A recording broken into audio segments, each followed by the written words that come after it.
Hi, I'm Josh McGrath, I'm Andrew Haas. and this is the Ardent Pursuit Podcast.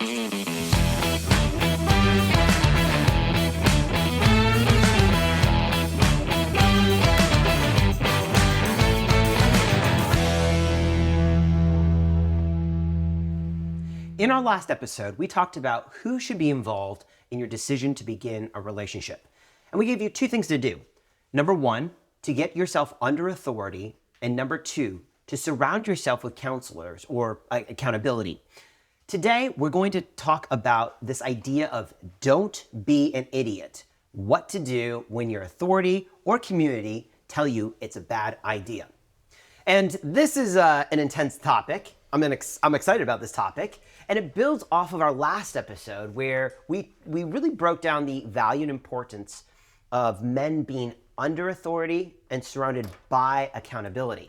And, we encourage men to do that. And this idea of being under authority and surrounded by accountability or counselors, as Proverbs talks about, is very hard for men because it goes against our very nature.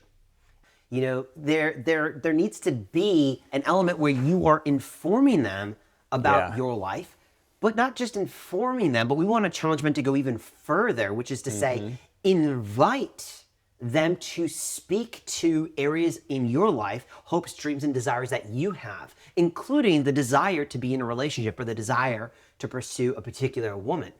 And that requires such a depth of humility that so often we as men struggle with. And it requires a distinction between inviting feedback and asking permission. Guys can go into it with the posture of, I need to get permission, or I should get permission from someone you look up to, but you're not really just asking for permission. You're not looking for someone else to make the decision for you. That's a good point. You want to invite feedback. What's working? What's not working? What should I do? What do you advise against? It's really more than just asking if you can do something. And that is why there's so much value in being under authority and having accountability around you, because if men don't have that, the end result is destruction. It is toxic, something that we talked about early on that our culture has identified. I love this verse in Proverbs 18:1 says it this way: one who isolates himself pursues selfish desires. He rebels against all wisdom.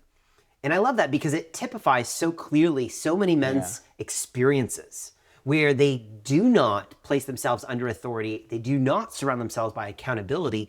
And like you said, they end up with this tunnel vision where all they're doing is just pursuing their own motives, their own desires. And unfortunately, that oftentimes leads to very negative consequences in the lives of men. If we don't watch out, our selfish drives and our prideful motives will rule our lives. And what we're really trying to do is set up something ahead of time that keeps that in check. And the goal, like you said, is to go to your authority, to go to your accountability before you've initiated any type of romantic relationship. So the purpose isn't just to set up, authority or accountability in your life who just affirms your every desire, hope, dream, and ambition. They're being set up there to actually step into your life in moments where there needs to be a course correction or where you're coming up on a decision and need direction in that moment. And here's the thing to remember: even if things start out well, or say they haven't started at all and you're considering it, even with the best of intentions, even if you've got all the right tools to start, you will need guidance. And very likely you will need to course correct at some point. And you don't want to do that on your own when that time comes. You want to have somebody there who's doing that with you. 100%. The idea of having, authority and accountability in your life that's set up to simply affirm you reminds me of the idea of hiring a personal trainer who the only reason you hired them is to affirm that you look great and that your lifestyle is amazing. You go to the gym, you meet them there in the morning, and they're like, do core exercises or run on the treadmill or do the kettlebell. And you're like, no, you're supposed to just tell me I look amazing in my amazing gym outfit. You're just supposed to tell me that eating 6 Big Macs every day is ideal and the best thing for me. It's like, Well, no, that's not what a personal trainer is meant to do. They are meant to step in and to bring a course correction, to have you do things that you're not doing and to tell you to stop doing things that you have been doing. Yeah, it's going to be uncomfortable, right? It's going to feel awkward, it's going to hurt. It's like all these things that actually bring about long-term results. How often in a relationship do guys kind of want that easy road? They want the friends to love the girl. Yes. They want their peers and mentors to love the person and think they're doing great. And it's like, yeah, just like, I mean, this is awesome, isn't it? Yes. But what we sometimes often need is like an honest view of the situation. Yes. And, that reminds me of the fact that because there is that desire, and let's be honest, any guy that wants to initiate a romantic relationship, there's already a desire that's birthed within him. And probably a good portion of that is driven sexually. And so there's this desire in him already for this girl. So he goes to his accountability, he goes to his authority, and what he'll often try to do is leverage them to agree with his desire to pursue her. When a guy is interested in somebody, that drive, that interest is going to color how they communicate about the situation. So ideally, best case, you're going to set up something before that part even starts. 100%, because what will happen is you'll get the guy who comes in and he becomes like a salesman suddenly. He's like pitching all the amazing benefits and character qualities of this woman. He's talking all about how it's going to be better for him if they're together. And suddenly if authority or accountability is like, well, here's a question here, or here's a potential red flag here. They're downplaying that like, oh, that's not a big deal at all. Don't even worry about that. And what they'll do is they'll really go into, like I said, salesman mode to really try to get on board all of the authority and accountability to be excited as they are. It's essentially manipulation. And guys, it's like for better, for worse, it can be a good thing. In this case, not a good thing, where you try to frame something in a way that's going to make the other party more favorable toward where you're at. And the reality is this: when you go to your authority or accountability and you present this opportunity or desire, healthy authority, healthy accountability, they're never going to just say no to you unless there's like a sin issue.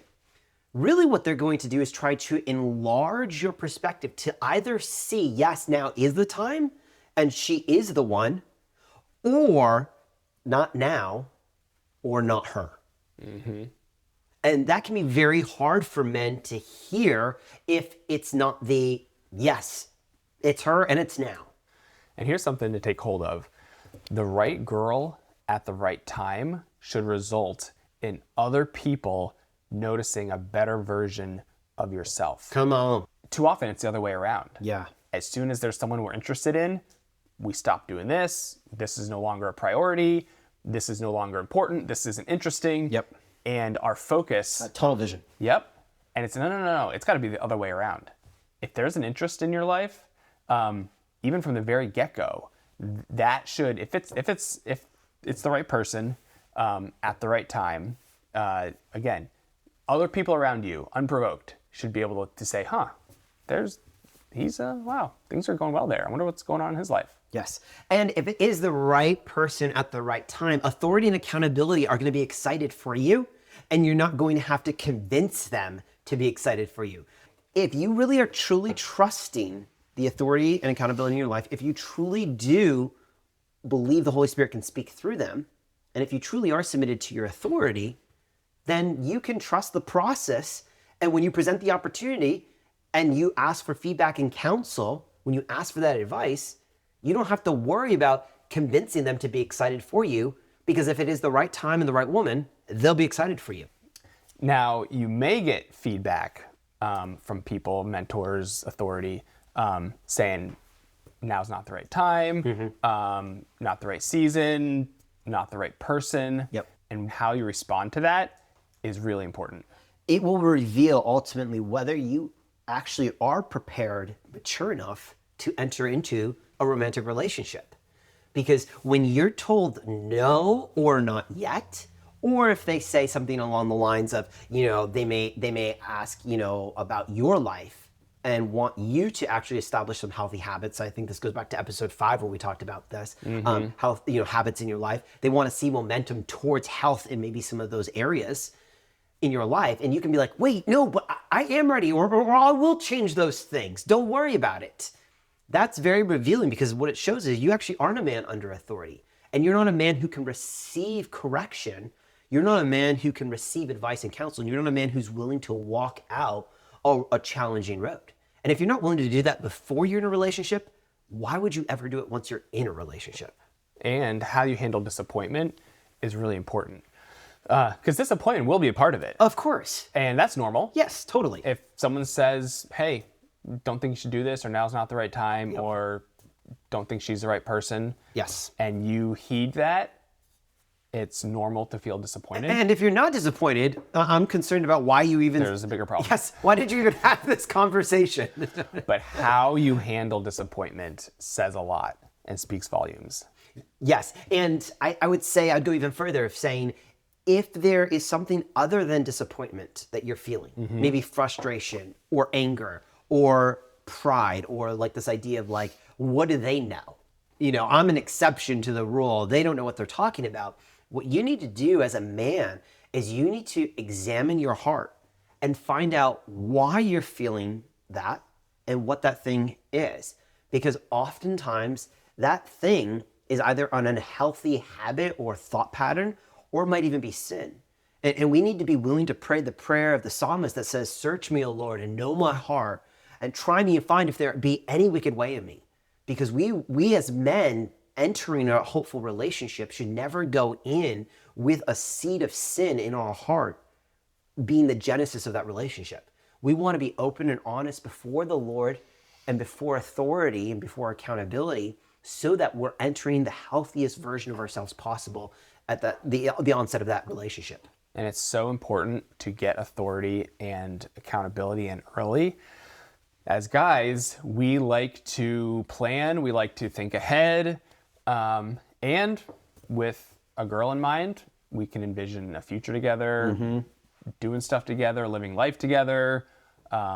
We can imagine all these things. We can get ahead of ourselves. Yes. And that whole mindset is going to influence how we see life, how we communicate to people. It's going to influence what we say. So if we don't have authority and accountability in early on to help us walk through all that, it's going to make it much harder down the road to communicate a clear picture to them. 100%. And what's so funny is you touch on this idea that, men can envision a life together.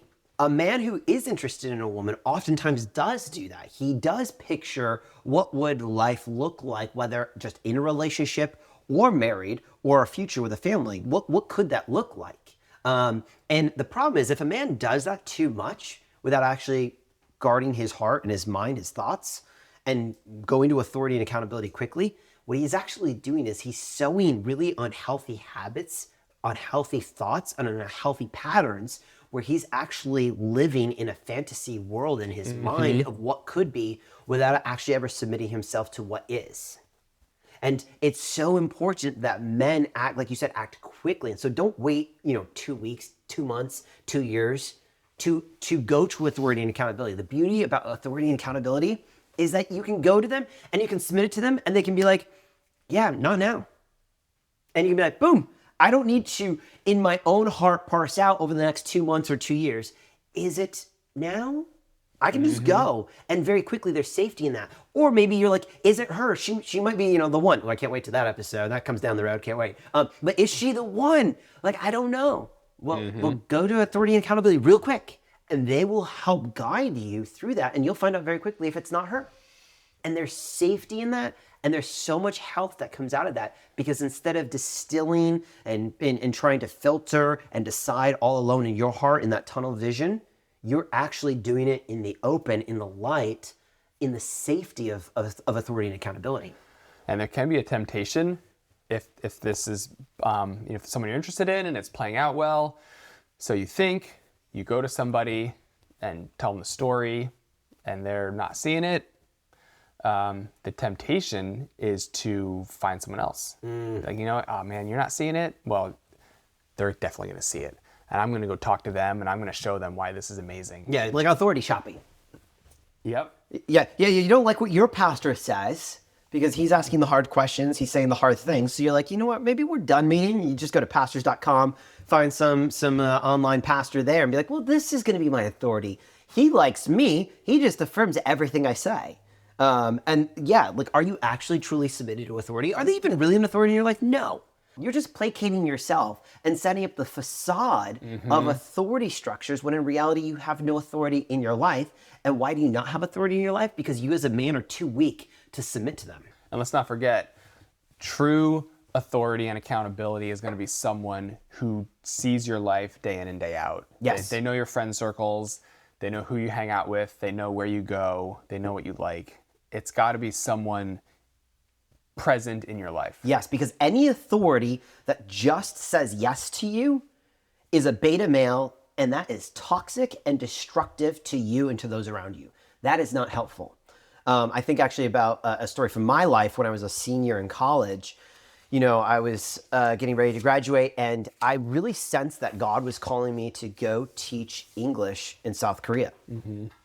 So I sat down with my pastor, I sat down with my accountability, I sat down with my parents, and I presented that idea to them, and they're all like, thumbs up, go. Yeah, this is the Lord for you. So, you know, I went and became, an ESL certified instructor, and then I began applying for jobs in South Korea.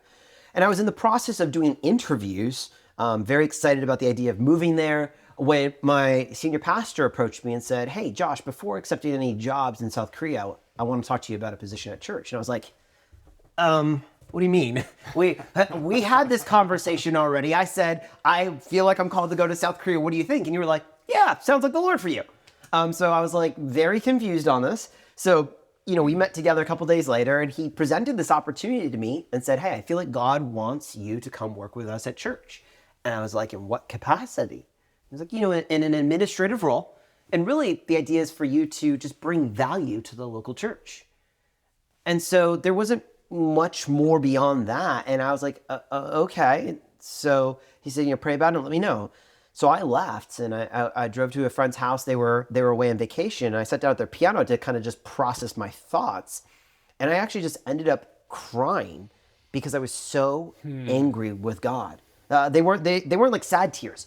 I was like so angry. I didn't even know how to like contain it. And it just spilled over into tears because I was like, how dare you have my senior pastor present this opportunity to me? I'm already doing what you call me to do, which is to go to South Korea. What is this? And we talked about the idea of how, at the beginning, how when authority gives you feedback or counsel or advice, it influences what you do next. Yeah. And so this influenced what I did next. I went back to all of my accountability and I said, here is the opportunity that my senior pastor has presented to me. And they're all like, oh yes, that's so great. Yes, that's the Lord for you. I was like, what the crap? Like, guys, I come to you and I say, I think I'm supposed to go to Korea. They're like, yes, go to Korea. And then I'm like, my pastor says I shouldn't go to Korea. They're like, yes, don't go to Korea. I'm like, unhelpful. And so I was so frustrated. And I remember eventually an older brother in the faith came to me and he challenged me and he said, do you believe your pastor hears from the Lord? I was like, yes, of course. He said, do you believe your pastor can hear from the Lord for you? And I was like, yes, obviously. I was like, do you believe your pastor loves you? Yes. Do you believe your pastor wants what's best for you? I was like, yes, of course. And he said, then you need to submit to him because your pastor will be held accountable before the Lord for how he shepherded you, but you will be held accountable before the Lord for how you submitted to him. And I was like, wow. And I knew he was right. It was convicting. It was the word I needed to hear. I didn't want to hear it. And let me tell you, it did not change anything about how I felt. I was still frustrated. I was still angry. That's a key point. I very begrudgingly came to my pastor and said, all right, fine, I will work at church. And let me tell you, the office staff there can tell you the stories over the next 18 months of the hell that I brought because I was so angry and frustrated and bitter at the Lord that he would have me working at my local church. No, I love my local church. I loved my local church at that time. I was a huge local church fan. I just never felt called to work in the nonprofit space Joke's on me. I've been working in the nonprofit space since. But like, I was like, this is not the Lord for me. And it's so funny because over the next 18 months, I was really wrestling for control over my life. I call it my Jacob moment, Genesis 32, where Jacob's wrestling with the angel and demands a blessing. And for me, what I was trying to do was wrestle with the Lord for control over my life because I had this great plan for how I was going to serve Jesus. I was going to go to South Korea and I was going to be an English teacher and I was going to preach the gospel and it was going to be amazing. And then the Lord was like, oh, actually don't do that. And I'm like, no, you don't understand. I'm going to do all these things for you though. And God was like, I'm not interested in what you're going to do for me. I'm interested in how you're going to respond to me. And so over the next 18 months, I really struggled. And the pastoral staff, the office staff showed me so much grace and patience and love that I did not deserve. And in fact, it got so bad that one of the other pastors on staff, who's a good friend of mine, we grew up together, approached me several months in and was like, Josh, I think you might be clinically depressed. Here's the name and number of a professional counselor. And I was like, whoa. Yeah, I was like, wow. I mean, I was really angry with him because I was like, what do you know about depression? I'm not depressed. I'm totally fine. I was like all angry inside. But that jolted me to this reality that like, I'm not okay. And realizing that the mess that I'm in right now is ultimately, yes, because of my own heart and sin issues. But the reason I was in this mess was because I had obeyed the Lord and stayed back away from Korea to work at church. And I think sometimes that men, and I think people in general, believe that if I obey the Lord, my life will get better. But obedience to the Lord is not predicated on a particular outcome. Obedience to the Lord is our reasonable service, as Paul says. And so one of the things that, in the moment, I couldn't see the benefit or blessing of being obedient and submitting to my authority. Mm-hmm. Now, looking back 10 plus years later, I can see the huge blessing and benefit that it was. Now, the blessing benefit wasn't that I suddenly got out of the nonprofit space, because the irony is I'm still in it. But the blessing and benefit was that my relationship with the Lord was strengthened. My relationship with authority was strengthened. My relationship with community around me was strengthened. And ultimately, I matured in Christ and had a deeper understanding of what it means to walk out the Christian faith with fear and trembling and to be submitted to Christ. And that was hard, but boy, am I thankful for that. And the temptation was there to hear the advice from the pastor, but still think that the best thing for me would be Korea. And guys will often hear advice, and it can be really hard to hear something from somebody because we think we might know deep down inside, no, this is going to work out. It's going to work out, the two of us. Or we might think we have the skill set to fix any problems that arise. So it's like, nah, I got this. I can fix it. Whatever problem comes up, I got this. And those assumptions can actually cause us to not seriously take the advice that we are given. 100%. We'll rationalize away the concerns, the advice, or the counsel so we can pursue what we want. And then 2 months, 6 months, a year, 2 years, 5 years, 10 years later, our lives are a wreck. And we've seen this before. How many men have rejected wise counsel and advice regarding a relationship, and then down the road, X number of months or years, it's fallen apart, and God forbid, if they get married, the marriage is falling apart, and they're like, oh, the Lord is just really taking me through a trying season right now. And I'm like, no, you're just an idiot. You're reaping the consequences of the decisions that you made. You rejected counsel, wisdom, and advice to pursue your own desires of your own heart. And because you're a moron, guess what you have now to live with? Your own stupid decisions. And it cracks me up because I just have no patience. I need to grow in grace. I know this, but I just have no patience for men who are given a front row seat to counsel, wisdom, and advice. They reject it, and then their life goes to hell, and then they blame it on God. And God's like, whoa, bro, this one's not on me. This one's solely on you. Yeah, there's even a proverb about it. Come on, yeah, what is this? Proverbs 19:3. People ruin their lives by their own foolishness and then are angry at the Lord. I mean, shout that to the people in the back, because that just typifies so clearly humanity, but I think so often men. And what's funny is, men, that so often the difficulties they're facing are not because God's putting them through a trial, but because of decisions that they've made, and now they're reaping the consequences. And, I like to put it this way, stop being an idiot and your life will be easier. Trademarked. Like literally, if you guys, if you want an easier life, stop being an idiot. It's the 12 keys to success, right? Like your 10 steps to success or whatever those books are. I'm gonna write one key to success. The key. It's gonna be a very short book. Chapter 1, don't be an idiot. The end. Come on. It's that simple. And so one of the things that we notice though so often is that men will pass up health for opportunity. They'll reject wise counsel, advice, feedback because they have the opportunity to pursue a relationship. Mm-hmm. And the desire for the relationship overpowers their ability and willingness to be a man that submits to authority and counsel. And what they're actually passing up on is a really unique and beneficial opportunity to receive input and advice from people around them. And that's not an opportunity that you actually want to pass up on.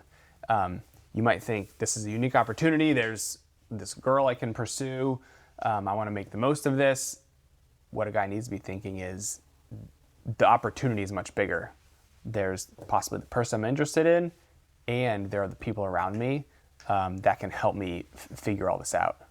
Yeah, because really what you're doing is you're making an investment in your future by going to authority now and receiving that feedback, counsel, and advice.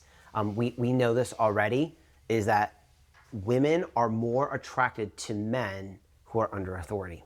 Why? Because men under authority are healthier. They're better leaders. They're better men. And so we want to encourage our listeners to be men who are under authority. And with that in mind, we have 2 things for you to do this week. Number 1, stop being an idiot. Very, very simple. So just begin to live that out and you will be successful. But if you need additional help in living this out, specifically when it comes to relationships, if you're interested in a woman, go talk to authority and accountability now. Don't wait. And invite them to have a place where they can speak to you and tell you, not now or not her. And be willing to receive that feedback, that counsel, that advice, and let it influence what you're going to do next.